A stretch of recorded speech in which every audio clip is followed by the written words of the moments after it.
सावधान, अगर आप लोग ये गलती करते हो तो 5 मिनट में कोई आपकी शक्ति उतार सकता है और आपको पता भी नहीं चलेगा। बहुत सारे लोग इस टॉपिक पे जो है वीडियो सर्च करते हैं दिन भर, और हमारे साथ जो है सवाल जवाब भी होते हैं कि हमारी शक्ति किसी ने उतार ली है, किसी ने बांध दी है। और हमने ये गलतियां की, क्या वास्तव में इन गलतियों को करने से हमारी शक्ति उतरी है? इन सभी बातों पे चर्चा करेंगे। जय माता की सभी को। तो देखो, जिस इंसान के ऊपर कोई भी शक्ति आ रही है, अगर वास्तव में आपके ऊपर आपके घर के पितृ हैं, आपकी कुल देवी है, कोई भी अच्छी शक्ति आपके ऊपर चल रही है या कोई नकारात्मक शक्ति चल रही है, और वो शक्ति आपको जो है पूर्वाभास करा देती है हर चीज का। बहुत लोग कहते हैं कि जब भी किसी के साथ बुरा होने वाला होता है हमें पूर्वाभास हो जाता है, यानी कि मृत्यु से पूर्व भी हमें संकेत आते हैं। अगर आस पड़ोस में रिश्तेदारी में कहीं किसी की मृत्यु होने वाली है तो हमें पहले ही सपने में जो है इसका साक्षात्कार हो जाता है। और मेरे शरीर में ऐसा रहता है कि मेरी शक्तियां मेरा साथ नहीं देती, मेरे शरीर में हमेशा दर्द रहता है। और कुछ समय से मेरे साथ ऐसा हो रहा है कि मुझे ये अनुभव जो है आने बंद हो गए हैं। तो कुछ लोगों की हमने बातें सुनी है कि लोग कहते हैं कि अगर कोई आपके सिर पे हाथ रख दे, कोई तांत्रिक, कोई भगत, जिसके पास कोई भी विद्या है, तो वो आपकी शक्ति उतार लेता है।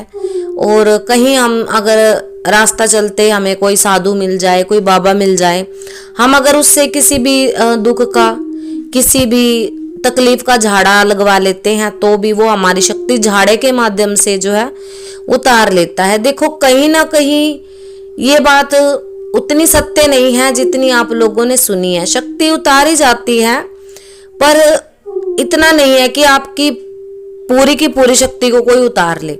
देखो, किसी भी भगत में, किसी भी तांत्रिक में इतनी हिम्मत, इतना सामर्थ्य नहीं है कि वो आपके द्वारा की गई पूजा पाठ, आपके जाप, आपकी जो ऊर्जा है उसको जो है चुरा सकता है। ये केवल भ्रम में डालने वाली बातें होती हैं कि आपकी ऊर्जा चोरी कर ली। अगर किसी ने आपको आगे चक्र पे टच कर दिया तो आपकी शक्ति उतार लेंगे, किसी ने आपके सिर पे हाथ धर दिया तो वो आपकी जो है शक्ति उतार लेते हैं। ये सब सुनी सुनाई और आपको भ्रम में डालने वाली बातें होती है, क्योंकि अगर आप इन बातों को दिन में अपने माइंड में नहीं लेके आओगे तो किस प्रकार से आप सर्च करोगे, और सर्च नहीं करोगे तो जो लोग आपके मन में इस तरह का भ्रम डालते हैं, उनकी जो दुकानदारी है वो नहीं चलेगी, वो ठप हो जाएगी कहीं ना कहीं। तो जो ये भक्ति भक्ताई का कार्य होता है, सच बोलने वाले बहुत ही कम लोग होते हैं इसमें, और आपको बहकाने वाले, फुसलाने वाले ज्यादा लोग होते हैं।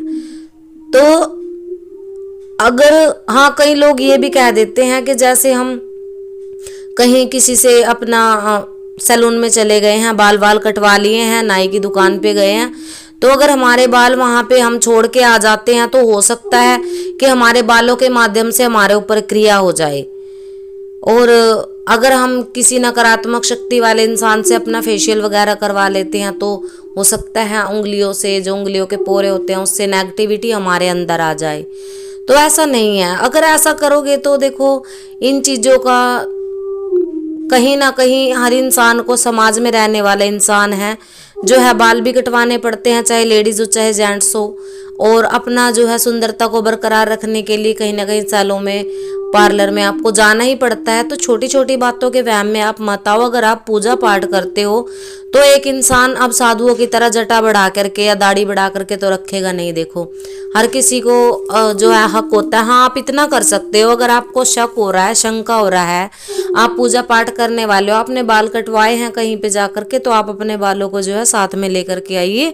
उनको कहीं भी आप अपने हिसाब से जल परवा करिए, या फिर अपने हिसाब से उनको जैसे भी आप कैरी करके रखना चाहते हैं ऐसे रख सकते हैं। अब कई लोग क्या कहते हैं कि गाँवों में जो है औरतें जो अपनी कंघी किए हुए बाल हैं उनको बेच देती हैं। अब एक का सवाल आया मेरे पास कि मैंने किसी वीडियो में ये सुना है कि आप जो बाल बेच रहे हो, जो औरतें गांवों में, ग्रामीण इलाकों से बाल इकट्ठा करके ले जाते हैं लोग, और औरतें चंद पैसों के लालच में जो है सिर से उतरे हुए बाल अपने बेच देती हैं, तो उन पर भी आपको तंत्र क्रिया जो है आपके ऊपर हो सकती है। तो देखो, इस प्रकार से तो हर गांव से, हर शहर से जिनको पता है जहां बाल वाल बिकते हैं सभी औरतें बेच ही देती हैं, और कोई जरूरी नहीं है कि क्योंकि ये बाल वाल फैक्ट्री में जाते हैं, और हो भी सकता है अगर किसी को शौक है भाई तंत्र क्रिया करने का, तो अगर आपको इतना वहम है, आप वहम में बढ़ते हो, वहम में जाते हो, तो कोई बात नहीं, अपने बालों को आप मत बेचा करें, संभाल के रखें। और रही बात ये कि कई लेडीजों के सवाल आए हैं, माता जी क्या हम अब ब्यूटी पार्लर नहीं जा सकते, क्या हम अपना फेशियल वगैरह नहीं करवा सकते? तो क्यों नहीं करवा सकते, करवाइए। कि जहां भी आपने ये सुना है, हमें नहीं पता आपने कहां से सुना है, पर ऐसा कुछ भी नहीं है। आप बाजार जाते हो, बाजार से मिठाइयां आती हैं, पता नहीं कैसे कैसे बाधाओं से पीड़ित लोग उन मिठाइयों को तैयार करते हैं, वो भी आप लोग खाते हो। कई प्रोडक्ट ऐसे हैं जो घर में इस्तेमाल होने वाले हैं। अब हम हर इंसान को तो नहीं देख सकते कि इसको बनाने वाले मजदूर के हाथ कैसे हैं, उसके शरीर में नेगेटिविटी है या नहीं। ये तो कोरा ही अंधविश्वास है, बिल्कुल ही आपको अंधविश्वास में डालने वाली बात होती है।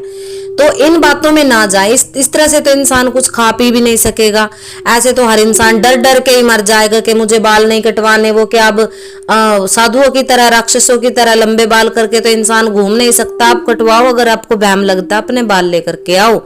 रही बात फेशियल की, तो ऐसा कुछ भी नहीं है। आप पढ़े लिखे लोग हो, अगर आप जाप करते हो, अगर आपके अंदर कोई शक्ति है, तो बिल्कुल आपके पास अपना बंधन मंत्र जरूर होगा। अपना बंधन मंत्र लगा करके चले जाओ, नेगेटिविटी आपका कुछ भी नहीं करेगी। अगर आप कोई गुरुमुख नहीं हो, आपके पास बंधन मंत्र नहीं है, तो आप थोड़ा हाथ में जल लेकर के, हनुमान जी का नाम लेकर के अपनी काया पे वो जल छिड़किए। हनुमान चालीसा तो तकरीबन सभी पढ़ लेते हैं, जो गुरुमुख है वो भी, जो गुरुमुख नहीं है वो भी। आप रोजाना 1 पाठ 2 पाठ जितना आपसे हो सकता है हनुमान चालीसा करिए। और जब भी आपको लगता है कि मुझे ब्यूटी पार्लर जाना है या मुझे अपने हेयर कट करवाने के लिए जाना है, तो आप थोड़ा जल हाथ में लीजिए, हनुमान जी का नाम लीजिए। क्यों? क्योंकि बंधन लगाने में और तोड़ने में हनुमान जी के मंत्र से ऊपर कोई मंत्र कार्य नहीं करता है। तो आप उनका नाम लेकर के जल में फूंक मार के अपने ऊपर छींटे लगाइए और कोई भी काम करवाइए। इतने अंधविश्वास में आपको जाने की जरूरत नहीं है। ऐसा कुछ भी नहीं होता कि अगर किसी नेगेटिव इंसान ने, नेगेटिविटी वाले, शक्ति वाले इंसान ने आपको छू लिया तो उसकी नेगेटिविटी आपके ऑरा में घुस जाती है। ऐसा नहीं है भाई। तो अगर आप लोग वास्तव में पूजा पाठ करते हो तो भगवान की शरण में रहिए, अंधविश्वास से बाहर निकलिए। ऐसे तो इंसान अपने घर के अंदर ही कैद हो जाएगा, आजादी छिन जाएगी। तो पूजा पाठ, तंत्र मंत्र तो बरसों से, सदियों से होता आ रहा है हमारे यहाँ।